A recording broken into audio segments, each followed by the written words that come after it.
For me, it's both. The city or any taxing authority has a fiduciary trust in regard to taxes, how it uses those taxes and how it makes you pay those taxes. I have complained during my campaign that the city has not been using the tax money in the best interest and of the citizens and appropriately. And now we are paying the price for that. If, for example, we had now the $400,000 that we gave Horizon Airlines, this supposed $270,000 wouldn't even be an issue. If we had the $550,000 that we have sitting in the ground out at Schultz Pass Meadows, then $270,000 wouldn't be an issue. And certainly if we had the $5 million that we have sitting out in the ground at the auto mall, then some of these things would not be an issue. We wouldn't even be talking about tax increases. So a taxing authority cannot simply say, gee, I didn't spend my money wisely, but give me more. Something has to give. And of course, in this particular tax rate, the amount, the supposed 270, is relatively small in the context of the whole budget. We could sell a piece of land tomorrow, a piece of unused vacant land that the city owns, and more than cover any $270,000 supposed shortfall. We could have a big construction project that might generate a lot more sales tax than we anticipated. That would affect the budget, because the budget, of course, sets expenditures, but it only projects what the income will be. We could be short thousands of dollars anyway, under the best scenario, because maybe the money just doesn't come in as we anticipate. So there's a lot of moving parts to the budget, and to just say, well, we're going to raise taxes and that'll cover everything is not adequate to me. We have to explore all the other alternatives. Every year we have a tax or a budget excess that goes into our reserves. So there's nothing to say that this year won't be the same. Maybe when it's all is said and done, we won't have quite as much of an excess as we expected, but we will generally have an excess. Yeah, it's only $10, but it's only $10 for this. And then the school district is going to want their $10. And of course, keep in mind that a typical commercial property is 25 times more than the typical residential.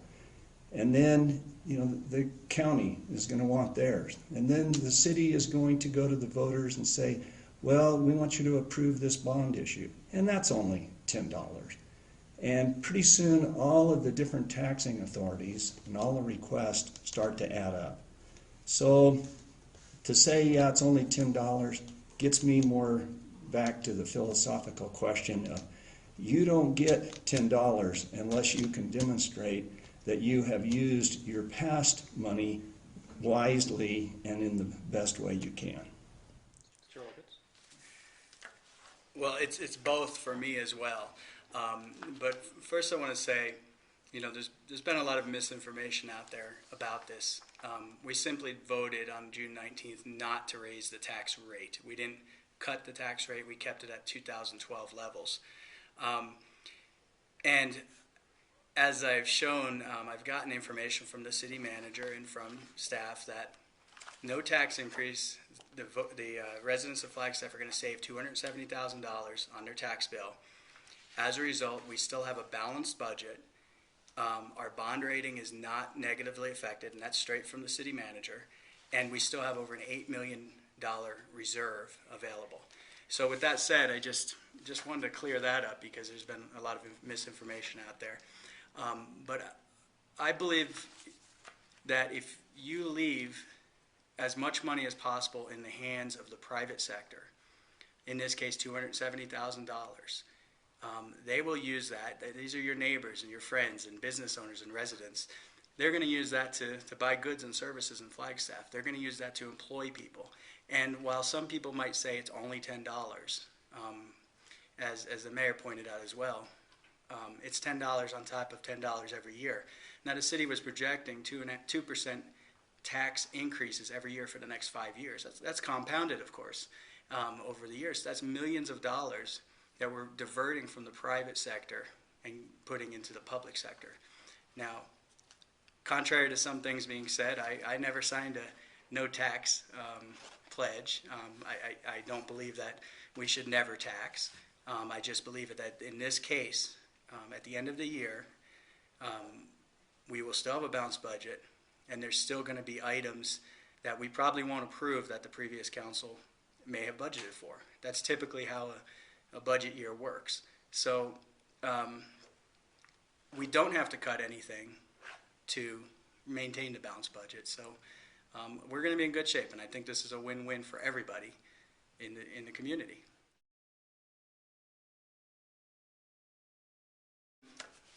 Another council member brought it up in the June 19th meeting as well, that and I think I brought it up as well. Why are we're saying, hey, we're saying to the public, we want you to come out and comment on this tax matter, but we've already approved the budget.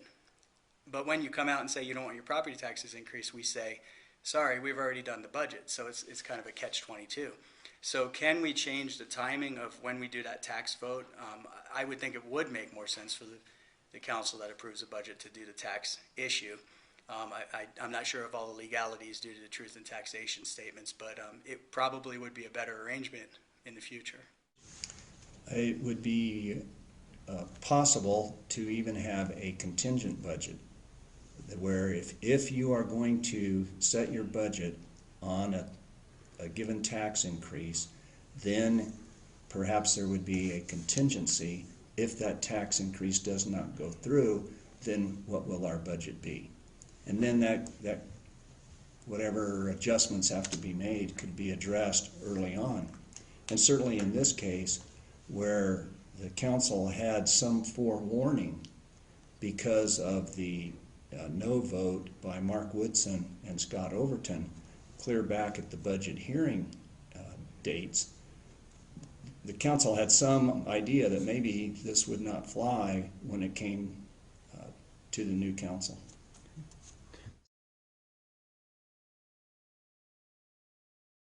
Not immediately. The budget is always an estimate as to the income. And so as the year goes along, we will be watching the income and see if it's better or worse than was anticipated. But there is a chance that as items come before the council, especially large purchases, we just authorized about $1 million a week or so ago in the last budget, of course, for new equipment at the landfill. Large items like that, in fact, some are coming up, some road graders are coming up, I think, next week. And so there's large items that come before the council that we may take a look at and say, you know, can we go another year with the equipment that we have? So that's always an option. I do not have a plan right now as to what I may be cutting, and it may be even unnecessary to cut anything, and we may just decide we'll have a little bit less reserve. Well, there's a lot of factors. We may take in more money, more sales tax revenue, more construction revenue from permitting and so forth. So we'll wait towards the end of the fiscal year, and I think that's what the city manager is doing as well. Do we ultimately need to cut anything? Probably not. We have a contingency reserve fund of $1,150,000. Now that contingency is based on a lot of factors. Typically, and I spoke to the city manager about this, typically most of that contingency fund is left. So we're talking $270,000 here out of a $57 million general fund budget and a $250 million overall budget. Chances are we won't spend all that money. We'll have money left over at the end of the year. That's going to be my goal, and I hope my colleagues' goal as well.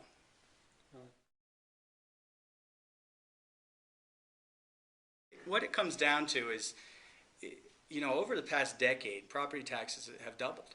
And it's not just a result of the city. We're talking county, we're talking school, we're talking fire districts, we're talking a dramatic increase in property taxes over the past decade. Now, in general, people have not seen a massive decrease in the amount that they're paying in taxes in relation to the amount that their real property values have gone down. Now, assessed values are finally starting to drop, and that's why you're seeing a $270,000 difference without changing the tax rate. So it's a matter of do we continue on with the city, the county, and everybody always adding 2%, 2%, 2%. And the statement that I said there in the meeting, $10 to death. And I stand by that because we have added more and more burden to the residents and businesses of Flagstaff over the years. And I had a gentleman come to me today who's struggling to pay his property taxes because business is down so much. And I know a lot of people in the community say, it's only $10. Oh, what should I spend my $10 on? And treating it like it's a joke. But they're illustrating the point exactly.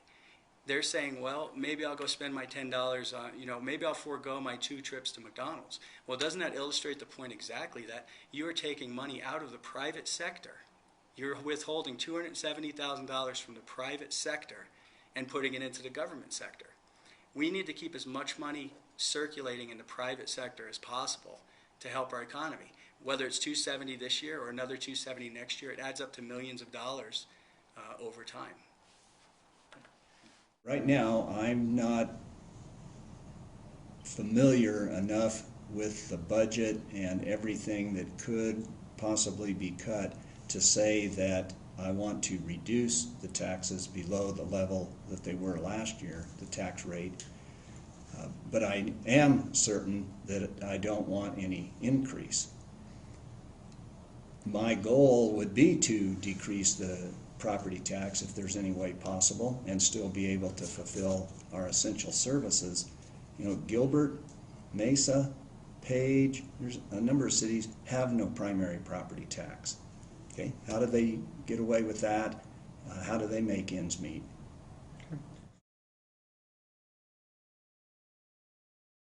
No.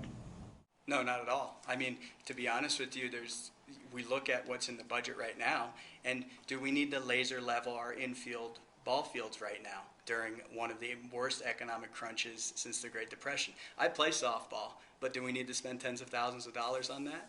There's a lot of things in there that you can say is wants versus needs. Right.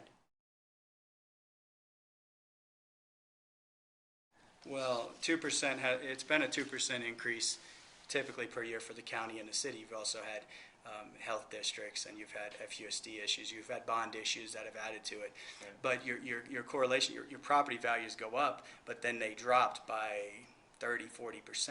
And people haven't seen as quick of a drop in their assessed value. Like I said, they are starting to finally come down, but the assessed values are still, in my opinion, relatively high compared to what's happened in the real market.